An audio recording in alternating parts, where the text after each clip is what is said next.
Salut tout le monde, on va entamer dans cette vidéo le concept des ondes. Il y a trois types d'ondes. Les ondes mécaniques, telles que les ondes sonores, et les ondes à la surface de l'eau. Les ondes électromagnétiques, telles que la lumière, ou bien les ondes gravitationnelles. C'est la propagation des ondes dans le tissu élastique espace-temps. On va étudier en classe terminale les ondes mécaniques et les ondes électromagnétiques. Je sais qu'il y a beaucoup de choses qui vous paraissent pas claires, mais ne vous inquiétez pas, on est là pour vous donner l'essentiel et vous aider à mieux comprendre ce concept. Allez, prenez vos places et concentrez-vous.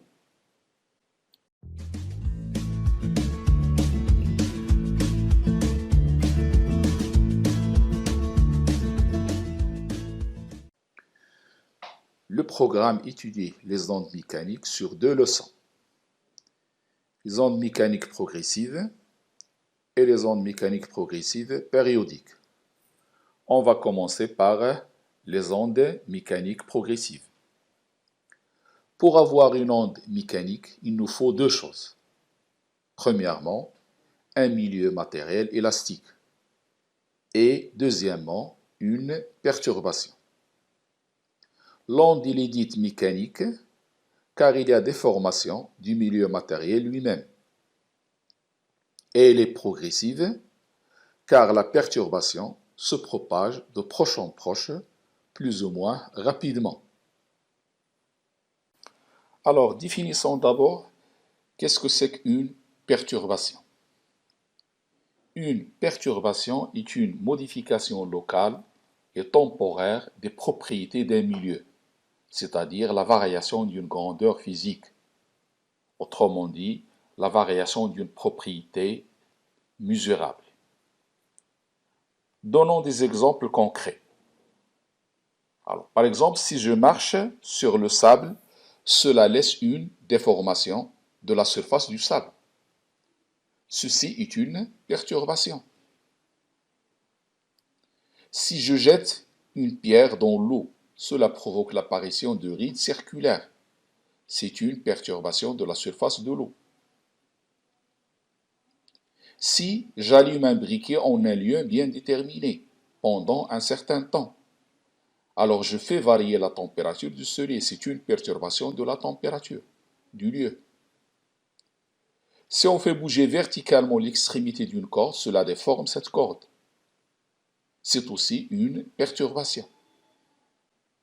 Donc, grosso modo, une perturbation, c'est la variation d'une grandeur physique mesurable, telle que l'amplitude, la température, la pression ou autre chose. On a dit précédemment que pour avoir une onde mécanique, il faut un milieu matériel élastique et une perturbation. La propagation de cette perturbation dans ce milieu est une onde mécanique progressive. Si on vous demande la définition d'une onde mécanique progressive, vous pouvez donner la définition suivante. On appelle onde mécanique progressive le phénomène de propagation d'une perturbation dans un milieu matériel élastique sans transport de matière. On va donner un exemple pour expliquer cette définition. Prenons une corde sur laquelle on a créé une perturbation. La corde, c'est le milieu matériel élastique. Cette déformation, c'est la perturbation. Il va se propager le long de cette corde. À l'instant T0, la perturbation n'a pas encore atteint ce point rouge de la corde. Il est immobile et son énergie potentielle de pesanteur est nulle. Si je prends ce niveau comme état de référence de cette énergie. À l'instant T1, lorsque la perturbation arrive au point rouge, il se déplace verticalement et par conséquent, son énergie potentielle augmente du fait qu'il prend de l'altitude par rapport à sa position initiale. Cette énergie, il provient de la propagation de cette perturbation. À l'instant T2, une fois que la perturbation a dépassé le point rouge, il redevient à son état initial, c'est-à-dire son énergie potentielle redevient nulle. Donc cette énergie qu'il avait ici, ce n'était pas son énergie propre, mais c'est l'énergie qui est transférée par la perturbation lors de sa propagation. On voit bien que lors de la propagation de la perturbation, c'est-à-dire lors de la propagation de cette perturbation, il y avait transfert d'énergie d'un point à un autre et non transport de matière, puisque le point rouge n'a pas été emporté par l'onde ou bien par la perturbation lors de sa propagation. On va expliquer maintenant le fait de dire que la propagation de la perturbation est un transfert d'énergie et non un transport de matière. Le transfert d'énergie sans transport de matière veut dire que la perturbation se transmet de proche en proche le long du milieu matériel, sans transport de matière, mais avec transport d'énergie. Voyons ceci sur cette animation. Le bateau est sur le plan horizontal de l'eau d'une mer calme avant d'être atteint par l'onde, la vague d'eau. Son énergie potentielle est constante. Lorsque l'onde atteint le bateau, celui-ci se déplace verticalement et son énergie potentielle augmente de la valeur mgh, comme vous voyez sur la figure. Une fois l'onde passée, le bateau redescend progressivement jusqu'à atteindre sa position finale, c'est-à-dire que son énergie potentielle diminue progressivement. L'énergie acquise par le bateau est due au passage de l'onde. C'est pour cela qu'on dit que lors de la propagation de l'onde, il y a transfert d'énergie et non transport de matière, puisque le bateau reste à sa position initiale. Il n'est pas emporté par l'onde. Ça veut dire aussi que le bateau bouge localement, verticalement, mais revient à sa position initiale après passage de l'onde.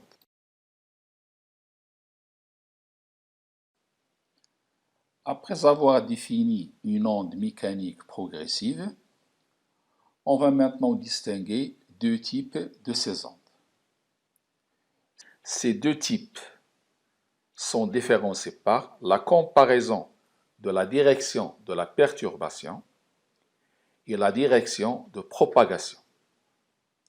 Commençons par l'onde dite transversale. La définition est la suivante. Une onde est transversale lorsque la direction de la perturbation est perpendiculaire à la direction de propagation. Voyons cela sur un exemple. Soit un ressort élastique. Sur ce ressort, on crée une déformation. Pour créer cette déformation, il a fallu déplacer le ressort dans cette direction. Alors que la perturbation se propage le long du ressort. On constate que la direction de propagation et la direction de la perturbation sont perpendiculaires. Une telle onde est dite transversale. Voyons cela sur une animation. Sur cette animation, je vois la propagation d'une onde mécanique transversale. le sens de propagation est le suivant, alors que le sens de la perturbation est celui-là. Donc, les deux sens ou bien les deux directions sont perpendiculaires. Une telle onde est dite transversale.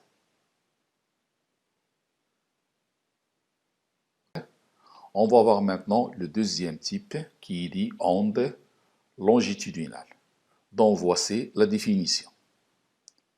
Une onde est longitudinale lorsque la direction de la perturbation et la direction de la propagation sont parallèles. Voyons cela sur un exemple. Soit un ressort élastique. Ce ressort, c'est le milieu matériel. Pour créer une déformation, on va comprimer les spires du ressort. On va les mettre l'une à côté de l'autre. Pour pouvoir réaliser ceci, on doit déplacer horizontalement ces spires. Une fois les spires relâchées, on voit que la perturbation se propage aussi horizontalement. C'est-à-dire que cette compression se déplace pour atteindre les spires suivantes. Donc, la direction de propagation et la direction de la perturbation sont parallèles. Donc, une telle onde est dite onde longitudinale.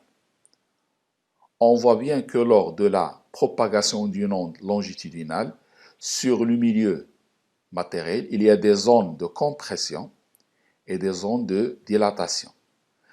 La zone de compression, c'est la zone atteinte par la perturbation et la zone de dilatation, c'est la zone que la perturbation a quittée. Voyons encore une animation qui va nous renseigner sur le mode de propagation d'une onde longitudinale. Voilà, il y a une compression qui se déplace horizontalement. Donc, la direction de propagation, elle est horizontale. Pour rapprocher ces points-là, ou bien ces droites-là, on est obligé de les comprimer horizontalement. Comme ça. Donc, la direction de la perturbation et la direction de propagation sont parallèles. Donc, on dit que l'onde, elle est longitudinale. Lors de la propagation, on voit bien qu'il y a des zones de compression et des zones de dilatation. La zone atteinte par la perturbation, elle est comprimée, et la zone qui a quitté la perturbation, elle est dilatée. Donc, il y a des zones de compression et de dilatation au cours de la propagation de cette onde. Les ondes mécaniques se propagent à partir d'une source dans toutes les directions qui leur sont offertes. Ainsi, on peut différencier les ondes par le nombre de dimensions où elles se propagent. Si l'onde est contrainte de se propager dans une seule direction, il est dit onde à une dimension. Une onde mécanique progressive est à une dimension lorsque la propagation a lieu dans une seule direction. Voyons cela sur un exemple.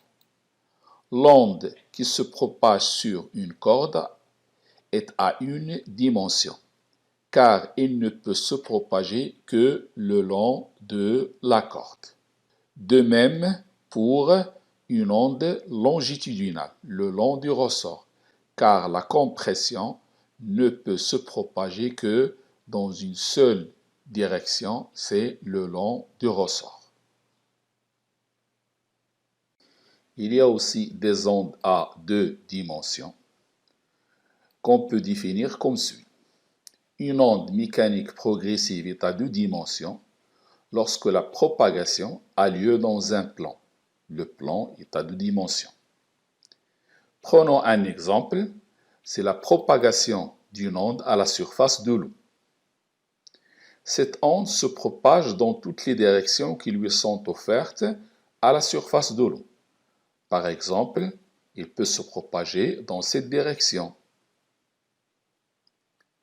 Donc cette onde se propage dans cette direction et aussi dans ces directions-là, ou bien aussi dans les autres. Donc, cette onde, elle est contrainte de se déplacer dans ce plan. Et le plan est à 2 dimensions. C'est pour cela qu'on dit que c'est une onde à 2 dimensions. Il y a aussi, comme vous pouvez le deviner, des ondes à 3 dimensions.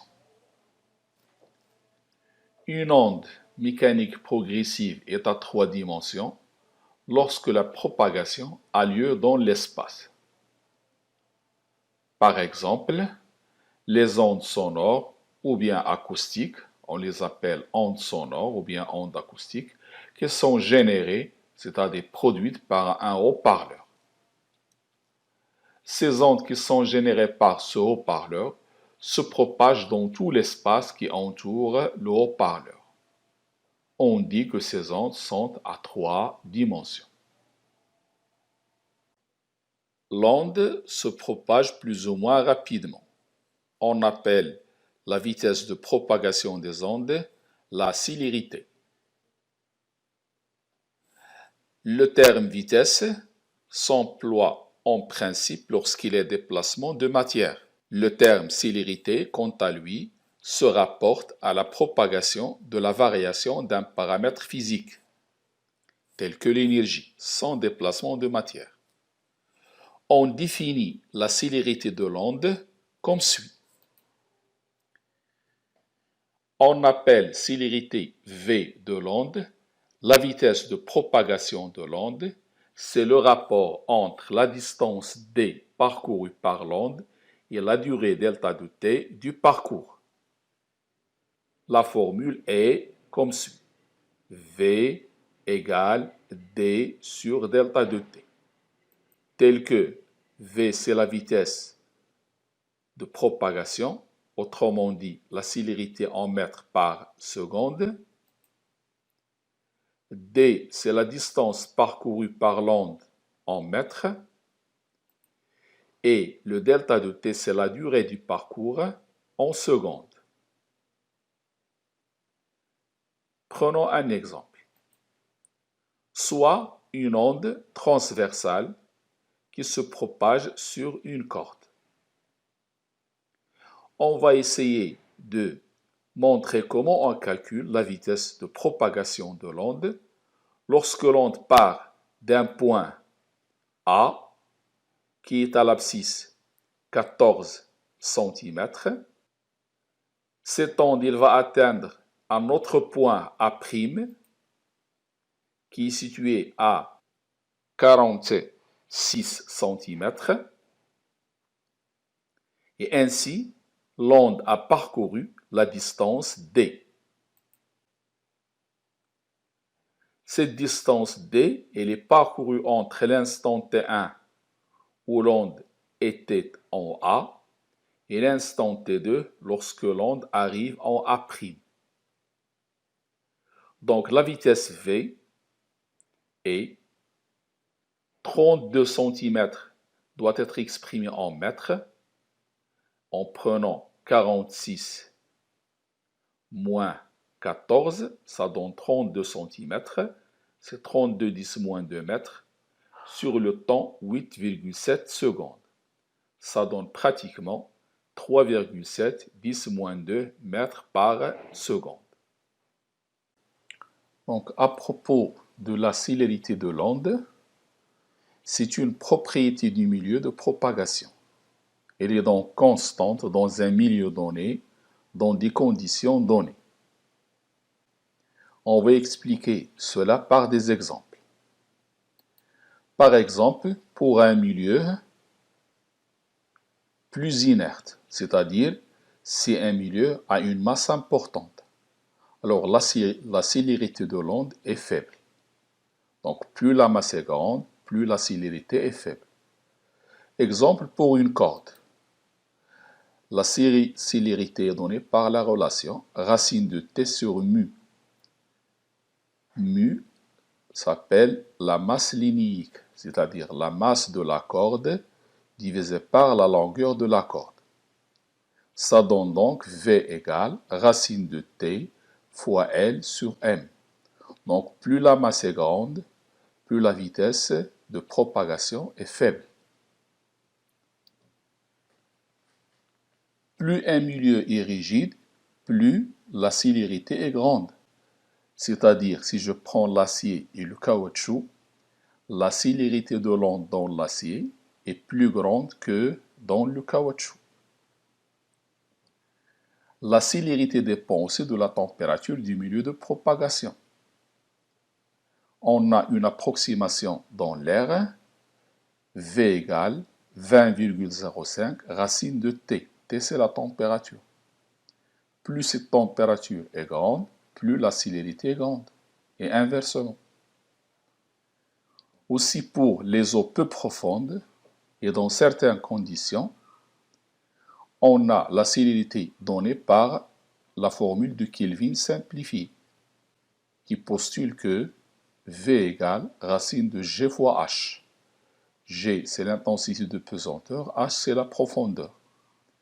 Donc, dans les eaux profondes, la célérité est plus grande que les eaux peu profondes. On voit donc à travers ces exemples que tant le milieu n'a pas changé, par exemple pour la corde, tant que l'intention de la corde, ni la longueur, ni sa masse n'ont changé, la célérité va rester constante. C'est ce que veut dire elle est constante dans un milieu donné pour des conditions données. Si je ne change pas de rigidité d'un milieu, tant que la rigidité est constante, donc la célérité dans ce cas restera constante.